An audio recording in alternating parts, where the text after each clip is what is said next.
Uh, Troy invited me. We are both alumni of the same Ohio institution. And I thought I was wasting my time until the last part when you started speaking about biblical men and women. So I have one question for each of you. First one is there is a book that has been pre released, it's not out yet, by Dr. Baskerville, Stephen Baskerville, Harvard University educated and London School of Economics, political science professor. He's been canceled in America so often that he's left and now teaches from Warsaw, Poland, and publishes from there. The title of his book is How Did This Happen? How Did America Go Communist? And How Can We Get Out of It? Now, I know you haven't looked at it yet, but it is shocking. The preface and introduction spells out that we have become absolutely 100% communist under the covers. And a communist government destroys families.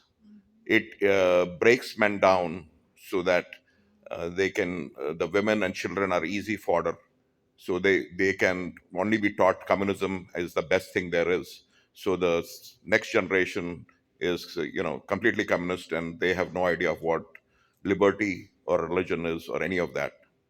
So I know you haven't read that, but I want to make you aware of that. This is a dire crisis. We need to stop talking about all of this, the remaining window dressing stuff, and get down to this. This is a real crisis, and unless we do something about this, and we've got millions upon of millions of people whose lives have been completely ruined, fundamental family relations destroyed, and all of that. So you're not asking a question, you're making a statement. Give me I guess it's becoming because it's hard to ask a question because I don't know if these gentlemen are even aware of this stuff. But I'd like to find a way. Is there a way I can provide this to you all so you can read it and then provide me an answer or publish an answer? I think I can give you an answer today. Yeah. To Okay. at least what I interpret your theme to be, and Thank you. and you can tell Got me one more afterwards question. if I hit it correctly or not. But you're not wrong. You're exactly right. Yeah. There is when we talk about communism, sometimes we just think of the big red machine, Russia, and we think of communism in that sense. But really, when you break it down into the philosophy of socialism or communism, it absolutely is a cancer. And in fact, anybody who doesn't believe that, just show me somewhere throughout the world in any period of history where communism or socialism flourished and made the community flourish and made people flourish. You won't be able to find it. We all know that in this room, that it doesn't work. And I would say this, that our nation has been, the strength of our nation has always been that independent spirit, that everyone will be judged by their own work, where everyone will have an equal opportunity, where everyone will rise by their own merits. But even our forefathers, even our early fathers told us that when people realize they can start to vote themselves largesse from the public treasury, they can start to vote themselves treasures from the public treasury, then all is lost. And if you look at our nation now, where we're $30 trillion in debt, and every year when Congress passes another budget, and we realize that they didn't do anything to tighten their belts. In fact, now we're just continuing to give out more rewards and awards and more special perks to special groups and interests all over the country from the national budget.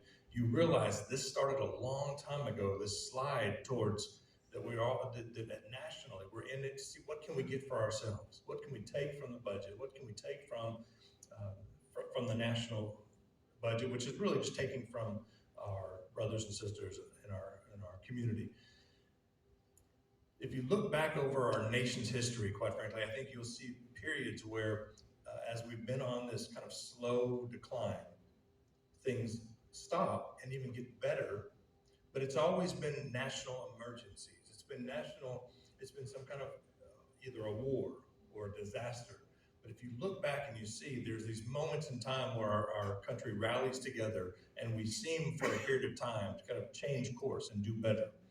And it's a shame that it seems that we need those kinds of wake-up calls in our national history, but that does seem to be the pattern. And if you look at nations all across history and across the world, I think that's the pattern you see everywhere, is that nations begin to break down over time as people get complacent and as that work ethic begins to decline. And there's so many people that talk about this so much better than me. Mike Rowe is one that does a wonderful job talking about that American work ethic and how we need to get that back. And I think that goes right to the heart of that cancer that is communism or socialism, that's lost sometimes on our youngest generation. Every new generation thinks that's their brand new idea, and it's a great idea. Hopefully they'll grow out of that quickly. But we need to grow out of it collectively as a nation as well, and find our way back to the roots of realizing our blessings from the Lord, and realizing that we were built as a nation that's different than every other nation before us. Getting back to that is so critical for us, because if we don't, we can see what happens to nations in decline. That's right. And I think, in addition, I think a lot of that has to do with the men being out of place. Because historically, whether you're a Christian or not, you recognize that when men were removed from their position of leadership in the family, it broke down all of society. And so that's why I believe it's very important and strategic that this day and age, if we're going to get back to our foundations are built on men. And so it's time for men to rise up and be men and take their places in government, in family, in the church, in society, and be the men that God has called them to be. Because God didn't call us to be running around here in tutus. He called us to be men of valor, to be men of war when the time comes, and to be men that stand firm and take action. And this is the day that, as men, we have to stand firm in our principles and in our conviction and take action. When we get women that go to school board meetings and nothing happens. You know when things happen? When men show up at the school board meeting. You know when things happen in the city council? When men show up. They're used to women going to the meetings and talking and complaining and fussing. But when you get 100 men at a school board meeting, the school board listens. When you get 100 men at a county commissioners court meeting, the commissioners are like, okay, this is a serious issue.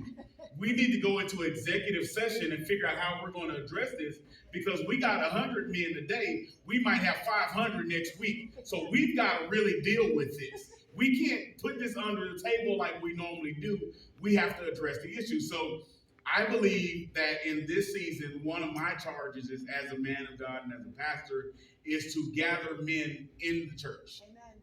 And help men find their position under the King of Glory, so that he can get them back in alignment with how he created them and why he created them. Amen. So that men can walk according to God's will and his word. And at that moment, we're going to see a shift in our cities and in our nation like we could not even imagine. Amen.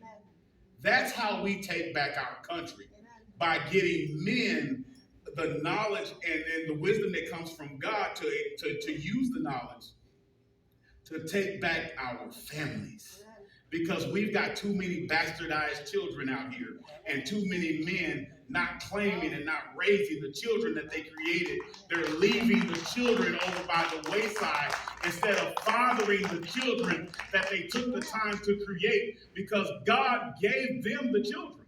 Yeah, right. When you look all through the Bible, the man impregnated the woman.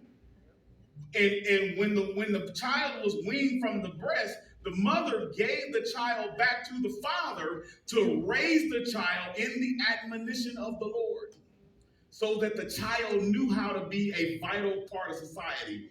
We are missing that today. And I declare that with every fiber and every year that's left in my life, I'm going to fight like hell to make it happen. It's coming back, because we're not going out on my watch without me being in the fight. Amen. Any other questions? I have a second question for you. Yes. Okay, do you want to close out stream? Yeah, we can close out stream. Yeah, okay. Stay right there. You don't have to go anywhere, okay? I don't know which camera I'm on, but thank you for being with us tonight. And this is why Pastors Larry and Tiz said we want to have teaching on Wednesday night, so that not only do we know how to go Shanda Labibi with a prayer language in church, but we know how to act appropriately when we're in our communities.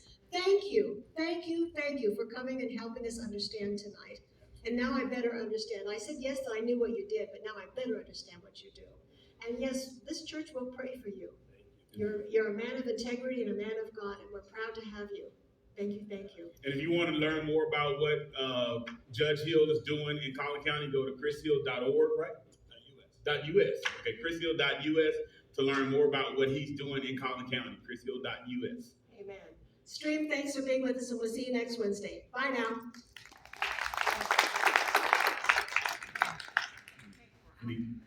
Okay. One more question. I suspect you took a sneak peek at Dr. Baskerville's conclusion chapter, because you're kind of speaking right from that, Troy. No, that's how he came to us a long time ago, let me tell you. Yeah, he came that way, spouting that message from the time he walked in the door. Okay, second question for Troy. Eric Metaxas is a Christian podcaster, author, blah, blah, blah. Yeah, I know Eric. Yes, he put out a book last June, and that came out on a documentary movie in this February. It's called Letter, singular, to the American Church, singular.com. You can get that. It's available free for churches to screen. Yeah, I've already talked to Eric, so I'll be showing it soon. He's been on me. He texted me earlier today asking me why I haven't shown it yet. Yes, and I told him it's coming. I got a lot of stuff in the pipeline. I'm running for vice chair of the Republican Party of Texas. Amen. And a whole lot of other stuff that I have going on. And I told him I haven't forgotten that he asked me to show it. I am going to show it. We're showing The Chosen this coming Friday, season 4, 1 and 2, and then episode 1 and 2, and then, but it is coming down the pipeline. I just haven't gotten to it yet because my problem is I know so many people, and I know so many people doing great things that they all reach out to me saying, "Hey, can you help? Can you get this out or get that out?" I got a call from Kevin Sorbo again earlier today. He's like, "I got another new movie project. I need you to help promote." And it's like, come on, guys. I got stuff that I'm doing. I can't just do all of this stuff. It's just one of me. But I am doing all I can, and I'm setting it on the course as I have the availability to do it. And now I have a good friend of mine that's going to be scheduling for me so that I can, and she's already told me that one of the things she's going to schedule for me is some rest. Amen. So I don't know how that's going to work, but it's going to have to be something I'm going to get used to since she's going to be scheduling me some rest. So I'm going to have to learn how to rest so that I can prioritize and get these things done in a better fashion. So it is coming. Amen. I just want to say that I would rate that 5-star plus. I've watched it 7 days in a row, spaced repetition. Every time I get more out of it. And it's available for a 72-hour rental, and you can buy the DVD too. So no, I'd urge the people in the audience not to wait for Troy. Just watch it, and then you can come back and watch it again. That's how important it is. Okay. Thank you very much. Anybody else with a question?